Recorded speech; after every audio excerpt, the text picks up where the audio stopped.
So this is going to be a first impressions video on the L'Oreal Magic Nude Liquid Powder Bare Skin Perfecting Makeup. I found this super interesting when I saw it in the drugstore. I saw like a review or two, and I was pretty interested myself because I was like, well, that's an interesting little thing, like a liquid to powder foundation. I mean, the CoverGirl one is also like foundation and powder in one, but it's not a liquid to powder. The only liquid to powder foundation I have is the Hourglass Immaculate, so I actually want to see how this compares to it. Maybe I'll do like a review like comparing the two, which one's the better buy, because if you've ever tried to purchase Hourglass, it's pretty expensive.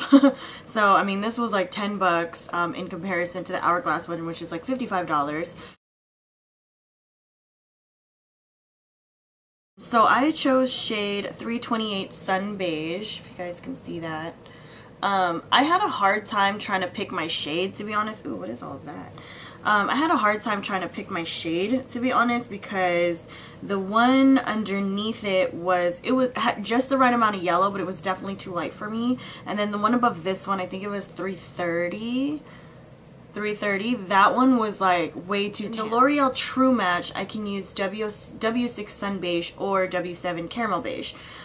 So I thought I'd give it a shot, see how it works out. It's not a bad match when I swatched it on my hand. It's not that bad. It looks very different when it's actually on. So if you guys can hear this, it's very liquidy. Super liquidy. I'm just going to take a few dabs on my fingers, on each finger. So basically I'm shaking it on each finger. And it says to apply with your fingers, like just straight up with your fingers. I've seen videos where they actually they poured it onto their hand and it was super messy, so I didn't want to try that out. I wanted to do it with my hands first, and so far it's not a bad match. It's okay. It does have a very silky feel to it. It's kind of interesting.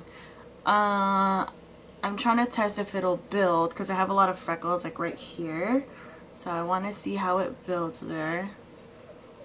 So far it feels really nice though. Like, it feels super velvety. It's like a velvety kind of powder, which is kind of nice.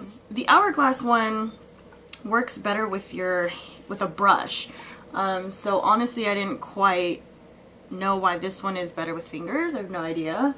I've never tried to apply the Hourglass one with my fingers. I should probably try that when I do a comparison video, just to kind of test the ease of it. But this actually blends like really easy. Like, I can feel it. It feels really good in my hand. It's blending really smooth. I want to say it's going to be a light to medium buildable coverage. I don't think you can get a full coverage out of this, not like the Hourglass one.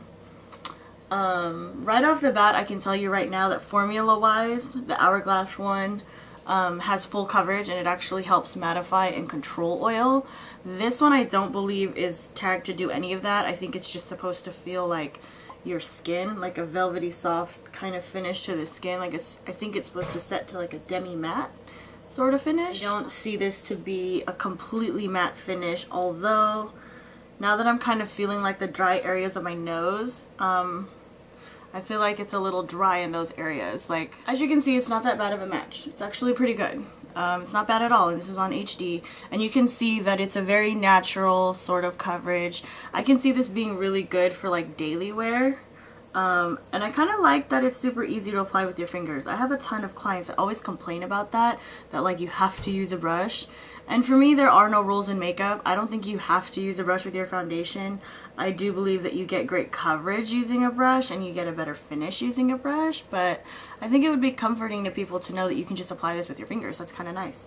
It actually tells you to apply it with your fingers. Like, it actually suggests not to use a brush, which is kind of nice. The coverage, like I said, I would say is medium. Like, it can go as high as a medium. I don't see this being a full coverage at all. You can see my freckles still, which is okay. It says that it's supposed to be like a bare skin kind of foundation. I would say so far so good. So just FYI, I did prime my face first with Professional, just because I personally have a little bit of pores here that I want to conceal, and then just because it also mentioned that it doesn't mattify and it doesn't control oil, I mostly put it here in my T-zone. So it's my Professional is here, down my T-zone, and a little on my cheeks right here. I didn't put it all over. just to kind of test the integrity of the foundation, of course. I'm not going to set it with a powder, just because I want to test it, how it lasts. But I would say the color's pretty damn good. It's a pretty good match. So I would say maybe Sun Beige 328 would be perfect for anyone who's about NC40, NC42 in MAC, if that helps. But first impression putting it on, it's not bad at all. It's actually kind of nice. It feels really smooth. Most foundations can't really apply that smoothly. The only ones I know that can apply that smoothly with your fingers is anything from NARS, anything from Laura Mercier, Makeup Forever, MAC Face and Body, that kind of stuff. Those are the only foundations off the top of my head that I can think of that actually apply that smoothly. So I'm kind of super impressed with that. And good job, drugstore. Right off the gate though, I hate the packaging. It looks pretty, but it's not very functional. So I would say from all the reviews and all the videos that I've watched on it, I wouldn't pour it out. It's way too liquidy for that. I would shake it out. I would literally do one of these, like how you saw me doing earlier, and then putting it on. I feel like that might be better, because I didn't want it to be a fat old mess, and then you also don't want to use more than what you need. So I think that kind of helps control it. Do I think they could have had a better packaging? Most definitely. But most drugstores, I honestly don't expect the best packaging out of them. I'm going to set it with a powder. I'm just going to leave it alone. I'm going to go ahead and do my concealer and everything. So just as a side note, I went ahead and finished the rest of my face besides my lips. And I have to say everything blended in pretty smoothly, as if I had put a powder on, which I think I kind of like that. I definitely see this being like an everyday foundation for me. It covers just the right amount. It's not super heavy, and it's not like the knowing that I can put it on with my fingers. Actually, I did it pretty quick. I think I kind of like it so far. So now all I have to see is how it'll last throughout the day. My day's pretty long today. I have a good 8-10 hour day ahead of me. But on first application, it looks super smooth. So I definitely see this being great for like an everyday foundation. So this is what it looks like. It is officially 10:56. My phone's hella dirty, I apologize. It's 10:56 in the morning, so we'll see how it goes.